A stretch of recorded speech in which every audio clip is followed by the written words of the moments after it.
ज्येष्ठ शुक्ल पक्षातील एकादशी तिथी ही निर्जला एकादशी, भीमसेनी एकादशी किंवा भीम एकादशी म्हणून ओळखली जाते। या एकादशीचे व्रत केल्याने वर्षभरात येणाऱ्या सर्व एकादशी व्रतांचे लाभ व पुण्य प्राप्त होते। त्यामुळे सर्व एकादशी तिथींमध्ये निर्जला एकादशी सर्वात महत्त्वाची मानली जाते।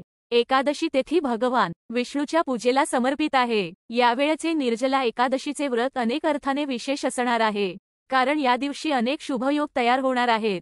या शुभ योगांमध्ये उपासना आणि उपवास केल्याने फायदा होतो। यावर्षी ज्येष्ठ महिन्यातील निर्जला एकादशीचे व्रत मंगळवार 18 जून 2024 रोजी पाळले जाणार आहे। निर्जला एकादशी सर्वात कठोर व्रतांपैकी एक आहे। वास्तविक वर्षात 26 एकादशी तिथी येतात, पण निर्जला एकादशी ही सर्वात कठोर व्रत मानले जाते, कारण यामध्ये एकादशीच्या सूर्योदयापासून दुसऱ्या दिवशी द्वादशीच्या सूर्योदयापर्यंत अन्न व पाणी सेवन करण्यास वर्ज्य आहे। यावर्षी निर्जला एकादशीची तारीख विशेष असणार आहे, कारण व्रतासह पारणाच्या दिवशीही अनेक शुभयोग तयार होत आहेत। निर्जला एकादशीच्या दिवशी त्रिपुष्कर योग, शिवयोग आणि स्वाती नक्षत्र असेल। त्रिपुष्कर योग जून 18 दुपारी पहाटेचे 3:56 ते दुसऱ्या दिवशी 19 जून सकाळी 5:24 पर्यंत। शिवयोग सकाळपासून रात्री 9:39 पर्यंत।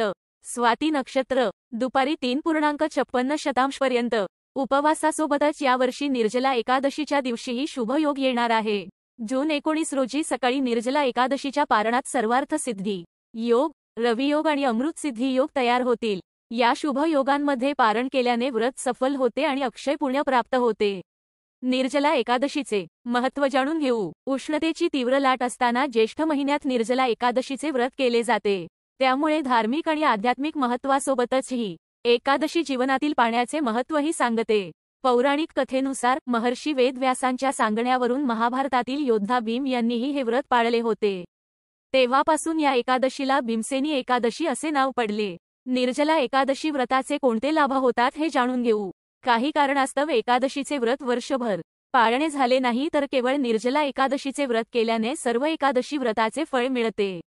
निर्जला एकादशीचे व्रत केल्याने देवी लक्ष्मीची कृपा होते आणि घरात धन धान्याची कमतरता भासत नाही, तसेच जीवन संकटांपासून मुक्त राहते।